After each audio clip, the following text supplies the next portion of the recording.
Hello. Hi. Hello. How are you? Hello. How are you?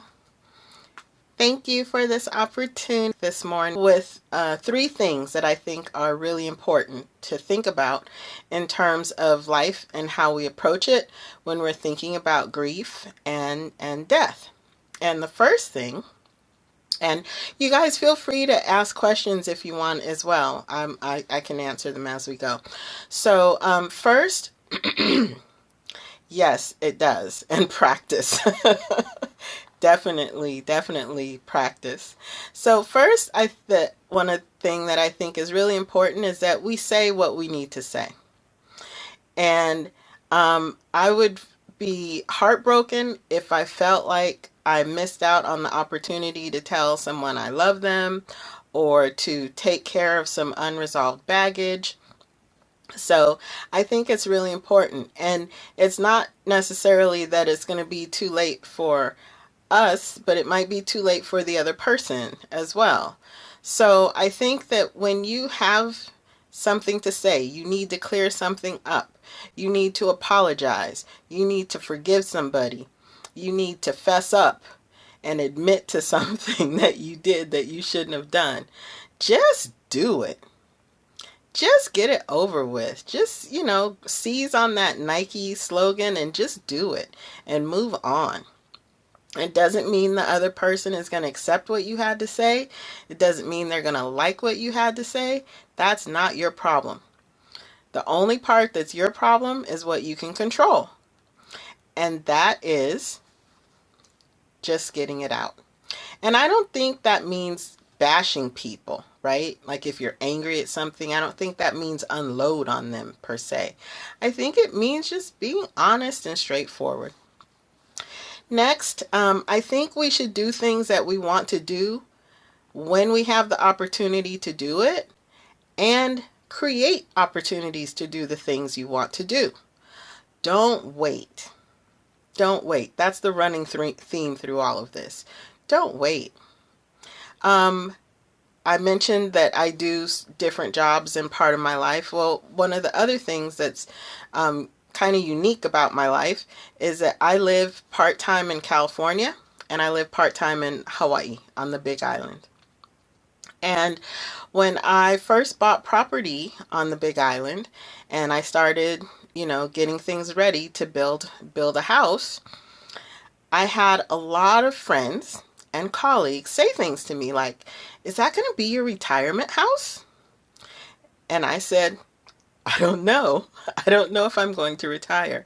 I actually don't know if I'm going to live that long. What I do know is that I have the opportunity to buy it now, and I have the opportunity to build it now, and I have the opportunity to buy a plane ticket right now and go. So I'm going. I have no idea what's going to happen when I'm 60 or 50 or whenever they thought I was going to retire or what that meant. And do you know that it has been almost 10 years and people that know me are still asking me that same question. And I tell them, don't worry about what's going to happen 40 years from now. You focus on now. If you have the opportunity to do it now, do it now. The first house I bought it when I was a temporary employee at a college. Yeah.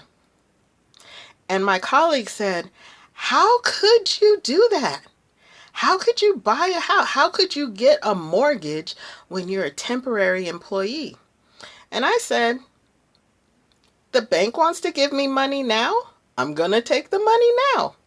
So that's how I bought my first house, right? Yes, you never know what tomorrow's going to bring. So I thought, even if I don't have this job in a year, because it was a 1-year contract, even if I don't have that job in a year, I can still come up with I'm good at making money. I can make money and I can pay the mortgage. But for now, this is what I have. This is what I'm going for. I still have the condo. I still have the job. But just think, what if I had listened to them? That condo actually gave me the seed money for my house in Hawaii.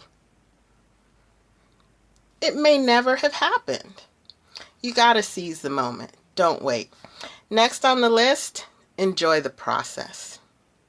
Enjoy the process. Don't necessarily focus on the end result of everything, right? Because there's so much to be gained in the process. In the process, you're learning. In the process, you're feeling. In the process, you're experiencing life and the world and everything around you, right? But sometimes we are so focused on the end result. Like, how much am I going to make when I finish this? How much am I going to get in rent when I finish this rental deal? Or how much, you know what I mean? Like, what grade am I going to get at the end of this class? We're so focused on that end result that we really lose track of what's really important. And that's the process. What you're learning in the journey. Exactly. The journey. That's what's important. So, again, life is resilient. Life is fragile. All at the same time. And as long as we're able to say what we need to say when we need to say it, do what we want to do when we have the opportunity to do it. And if you don't see the opportunity, create the opportunity. And enjoy the process. Thank you so much. I appreciate that. So when you come to the point of the inevitable, that our lives are over, we have no regrets. Thank you so, so much. Thank you. I appreciate that. Thank you so much. You guys are awesome. I appreciate you too. We have to go to the next speaker now. So I hope the next speaker put up emojis because I forgot to say so. Thank you for following me. I appreciate that. I appreciate it. All right, we have to go to, I think it's Firecatcher? No, Firecatcher was before me. Oh, I'm sorry, Dads for Life. We got to follow that. Go over and watch Dads for Life. So thank you again. Take care, and I'll see you on the next scope.